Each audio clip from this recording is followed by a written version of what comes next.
Bonjour et bienvenue dans cette nouvelle leçon dans laquelle on va voir comment ranger dans l'ordre croissant des nombres décimaux. Je vais donc te montrer dans cette leçon comment ranger des nombres décimaux dans l'ordre croissant. On va donc les ranger du plus petit au plus grand. Pour cela, il faut donc les comparer. Alors pour comparer des nombres décimaux, on va faire rapidement un rappel sur les nombres décimaux. Tout ce qui se trouve avant la virgule, donc ici c'est par exemple le nombre 36, c'est ce que l'on appelle la partie entière du nombre décimal. Et tout ce qu'il y a après la virgule, donc ici le nombre 371 dans mon exemple, c'est ce que l'on appelle la partie décimale. Pour comparer des nombres décimaux, on va commencer par regarder la partie entière de chacun de nos nombres. Comme ici on veut ranger dans l'ordre croissant du plus petit au plus grand, on va donc chercher les nombres qui ont comme partie entière la partie entière la plus petite. Eh bien, regardons. Ici, la partie entière, c'est 0. 0, 3, 1, 2, 2, 0.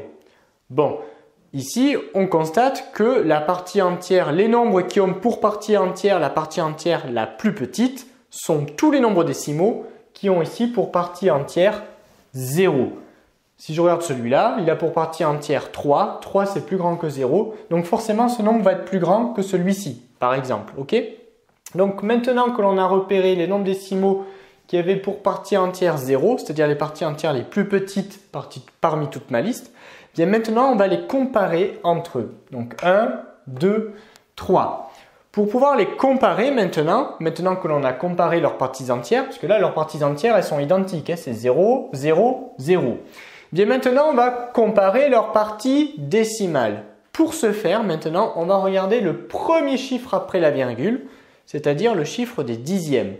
Un nombre qui aura pour chiffre des dixièmes un chiffre des dixièmes plus petit qu'un autre, ce nombre sera donc plus petit que l'autre nombre. Alors regardons ici. Ici, le chiffre des dixièmes, c'est 0. Et si je compare avec lui, son chiffre des dixièmes, à lui, c'est 6. Donc déjà, on sait que ce nombre, il va être plus petit que celui-ci, puisque son chiffre des dixièmes, il est plus petit que le chiffre des dixièmes de celui-ci. Ici, j'ai 0, ici, j'ai 6. Mais on n'oublie pas qu'ici, il y avait également ce nombre avec lequel il fallait que l'on compare, puisque c'était les 3 qui avaient pour partie entière 0. Maintenant, on compare leur partie décimale, comme la partie entière est identique. Ici, le chiffre des dixièmes, c'est 0. Ici, c'est 6. Donc 0, c'est plus petit que 6. Lui, ce nombre, il est plus petit que celui-là. Et ce nombre, son chiffre des dixièmes, c'est également 6. Donc ce nombre va être plus grand que celui-ci. Donc finalement, parmi toute cette liste, le nombre décimal le plus petit, c'était donc celui-ci, 0,07. Je commence à écrire le signe plus petit que. Ensuite, il faut donc comparer les deux autres nombres décimaux qui avaient pour partie entière 0. Comme les parties entières sont identiques, je regarde à présent le chiffre des dixièmes. Ici, j'ai 6. Ici, j'ai 6. Ils sont identiques. Du coup, je continue avec le chiffre suivant.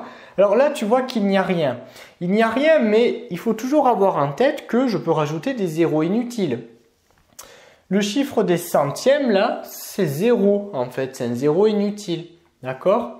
Donc, ici, on peut s'imaginer qu'au chiffre des centièmes, j'ai 0. Et ici, au chiffre des centièmes, j'ai donc 5. Donc, le nombre le plus petit, c'est 0,6. D'accord? Puisqu'on peut imaginer que son chiffre des centièmes, c'est 0. C'est un 0 inutile, c'est pour ça qu'on ne le voit pas ici. Mais là, quand je regarde la partie décimale, comme ici j'ai le même chiffre des dixièmes, bien finalement c'est comme si je lisais 6 après la partie décimale. Et ici le nombre 65 dans la partie décimale. Alors je dis que ça comme ça parce qu'on part bien du chiffre des dixièmes. Et 6 c'est plus petit que 65. Mais pour être sûr de ne pas se tromper, on compare position par position. Là j'ai 6, là j'ai 6. Et bien après c'est un 0 inutile. Et ici, j'ai 5. Donc 0, ça va être plus petit que 5. Donc finalement, à la suite, j'écris 0,6. Et bien évidemment, ensuite, on aura le nombre 0,65 qui était le dernier nombre qui avait pour partie entière 0. Maintenant que j'ai comparé les 3 nombres décimaux qui avaient pour partie entière 0, eh bien je re-regarde tout ce qu'il me reste et je recompare à nouveau les parties entières de chacun des nombres qu'il me reste. Ici j'ai 3, ici j'ai 1, ici j'ai 2 et ici j'ai 2. Quel est le nombre parmi toute cette liste qui a comme partie entière la partie entière la plus petite? Eh bien lui, parce que lui, comme partie entière, il a 1. 3, c'est plus grand que 1. 2, c'est plus grand que 1. 2, c'est plus grand que 1. Donc là, la suite, c'était donc le nombre 1,05. Plus petit que. Alors, on le barre ici. Et on recommence. On recommence par comparer les parties entières. 3, 2, 2. Donc là, 3, c'est plus grand que 2 et 2.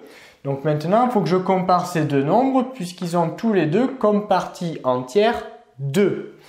On regarde maintenant le chiffre, le premier chiffre après la virgule, c'est-à-dire le chiffre des dixièmes. Ici, j'ai 4 et ici, j'ai rien. Alors, j'ai rien, mais 2, pareil, c'est un peu comme tout à l'heure. 2, on s'imagine que c'est 2,000, donc il y a plein de zéros inutiles. Et finalement, 2, son chiffre des dixièmes, c'est 0. Alors après, on n'est peut-être pas obligé ici de penser comme ça parce que là, j'ai 2 et là, j'ai 2, quelque chose. 2, quelque chose, un tout petit quelque chose en plus. Bien, on se doute bien que ce nombre, cette quantité, va être plus grande que 2.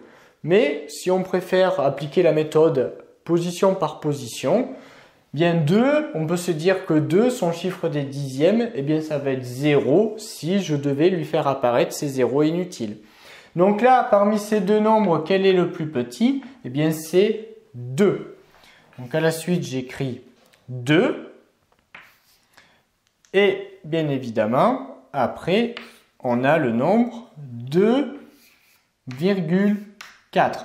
Mais là, il n'y a pas besoin trop de faire apparaître les zéros inutiles parce que 2,4 c'est 2 plus voilà, une fraction de quelque chose en plus que je n'ai pas ici. Donc on se doute bien que ce nombre va être plus grand que celui-ci. On barre celui-là et finalement il me reste ici le dernier, c'est-à-dire 3,5. Cette leçon est désormais terminée. Abonne-toi à la chaîne pour ne rater aucune de nos prochaines vidéos et on te dit à très vite dans une autre leçon de Petit Savant.